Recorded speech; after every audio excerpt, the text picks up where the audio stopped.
నమస్కారం. ఒకప్పుడు మన తెలంగాణలో మాట మాట్లాడాలంటేనే భయపడాల్సిన రోజులు.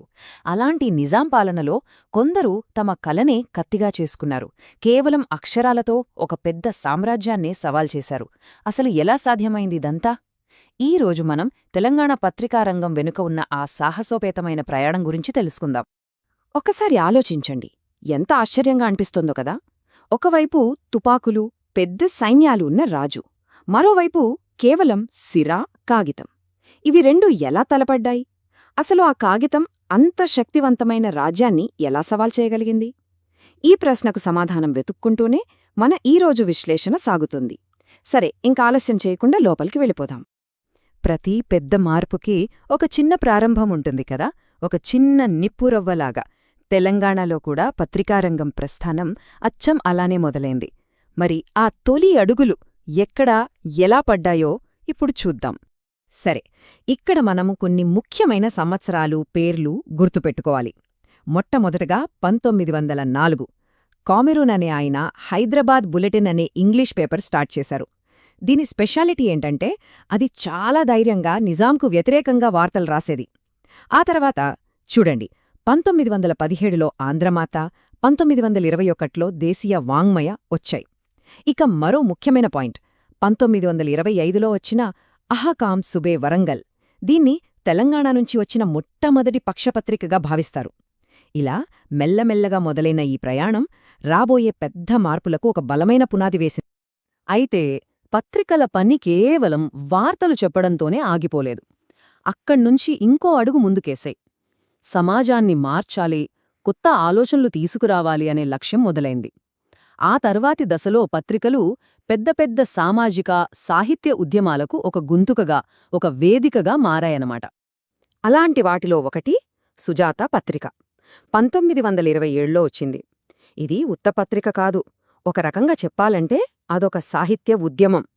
దీని ఎడిటర్ పేరు గుర్తుంచుకోండి, పసుమాముల నరసింహశర్మ.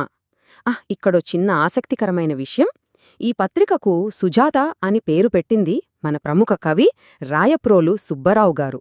చూసారా ఎంత గొప్పవాళ్లు దీని వెనుక ఉన్నారో? సరే, ఇప్పుడు మరో మొట్టమొదటి విషయం చూద్దాం. తెలంగాణ చరిత్రలో ఇది కూడా చాలా ముఖ్యమైన మైలురాయి. అదే పూలతోట. పేరు వినగానే అర్థమవుతోంది కదా, ఇది తెలంగాణ నుంచొచ్చిన మొట్టమొదటి పిల్లల పత్రిక. 1930 నుంచి 35 వరకు నడిచింది. హన్మకొండ కేంద్రంగా కంభంపాటి అప్పన్నశాస్త్రిగారు దీనికి సంపాదకులు. ఆలోచించండి, ఆ రోజుల్లో పెద్దలకే పత్రికలు అరుదు, అలాంటిది పిల్లల కోసం ప్రత్యేకంగా ఒక పత్రిక తేవాలన్న ఆలోచన రావడం నిజంగా గ్రేట్ కదా.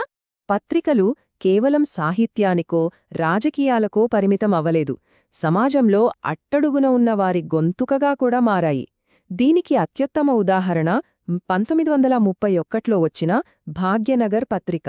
దీన్ని స్థాపించింది మరెవరో కాదు, భాగ్యరెడ్డి వర్మగారు. దళిత వర్గాల అభ్యున్నతి కోసం, వాళ్ల హక్కుల కోసం పోరాడటానికి ఈ పత్రికను ఒక ఆయుధంగా వాడుకున్నారు. అయితే ఈ భాగ్యనగర్ పత్రిక ప్రయాణంలో ఓ ముఖ్యమైన మార్పొచ్చింది. ఇది కూడా మనం గుర్తుపెట్టుకోవాలి. 1937లో దీని పేరు ఆది హిందూ పత్రికగా మారింది. పేరు మారింది కదా అని లక్ష్యం మారిందనుకోవద్దు, అస్సలు మారలేదు.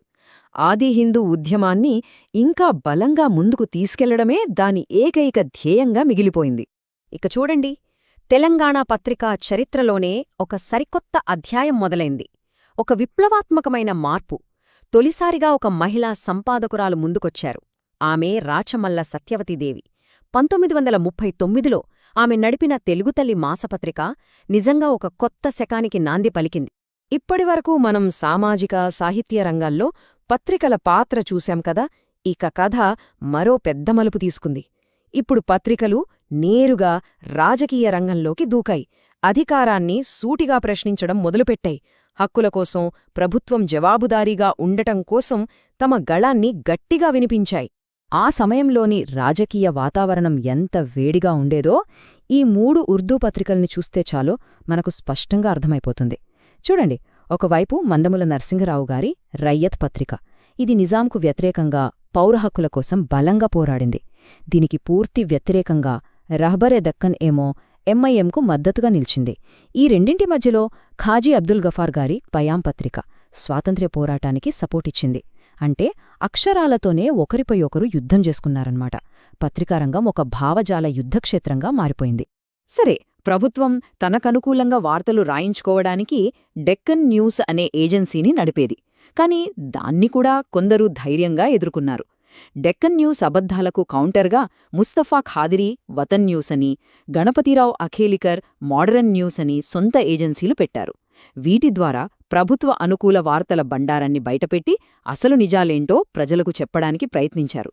ఆ రోజుల్లో ఇది చాలా పెద్ద సాహసం. ఇక 1938లో స్టేట్ కాంగ్రెస్ సత్యాగ్రహం టైంలో రాజకీయంగా ఒక అవసరం ఏర్పడటంతో ఆంధ్రవాణిని విజయవాడ నుంచి ప్రారంభించారు. ఇక మనం కథలో అత్యంత ఉత్కంఠభరితమైన క్లైమాక్స్ లాంటి దశకు వచ్చేశాం. పోరాటం తీవ్రమవుతున్న కొద్దీ పత్రికలు, జర్నలిస్టులు ఎదుర్కొన్న ప్రమాదాలు కూడా పెరిగాయి. అది అక్షరాల నిప్పుల మీద నడిచిన కాలం. ఈ టైంలోనే మరో పెద్ద మైలురాయిని చేరుకున్నాం. 1942 రాజ్గోపాల్ మొదలియార్ తెలంగాణ పత్రికను స్థాపించారు. దీని ప్రాముఖ్యత ఏంటంటే, ఇది మన తెలంగాణ ప్రాంతం నుంచి వచ్చిన మొట్టమొదటి దినపత్రిక, డైలీ న్యూస్ పేపర్. అప్పటిదాకా వారపత్రికలు, నెలపత్రికలే చూసిన జనానికి రోజూ వార్తలందించే స్థాయికి పత్రికారంగం ఎదిగింది. ఇది చాలా పెద్ద విషయం. ఈ మొత్తం కథలో ఒక హీరోని నిలబెట్టాలంటే ఆ పేరు ఖచ్చితంగా షోయబుల్లా ఖాన్ అనే చెప్పాలి. సత్యం కోసం, స్వేచ్ఛ కోసం ప్రాణాలకు తెగించిన ధీరుడు.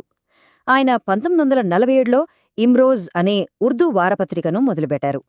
ఇమ్రోజ్ అంటే ఏంటో తెలుసా? నిప్పుకణిక, ఎస్పాక్.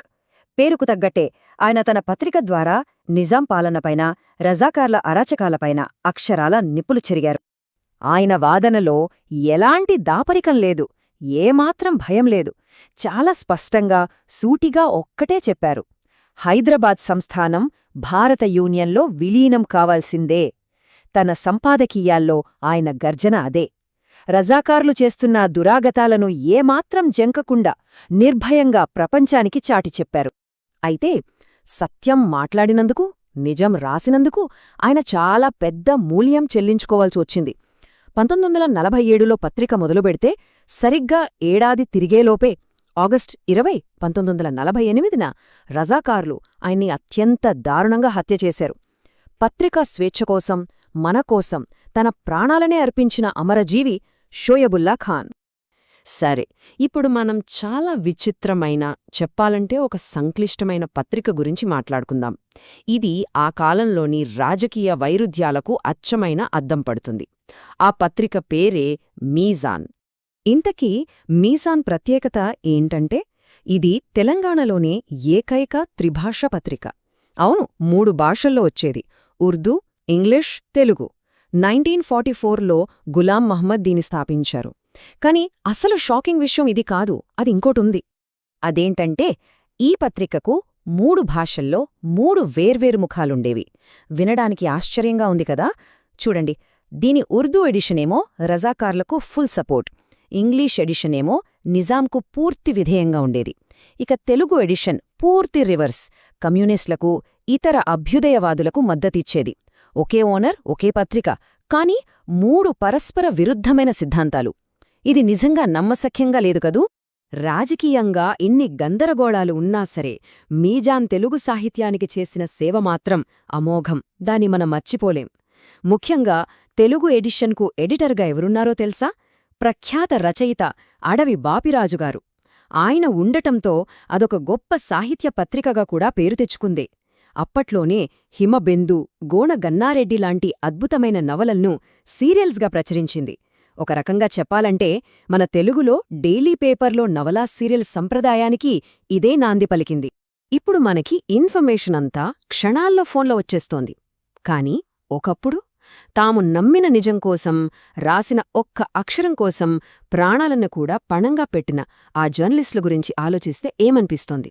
వాళ్ల త్యాగాల నుంచి, వాళ్ల ధైర్యం నుంచి మనం ఏం నేర్చుకోవచ్చు? ఈ ప్రశ్నతోనే ఈరోజు ఈ విశ్లేషణను ముగిద్దాం. ఒక్కసారి ఆలోచించండి.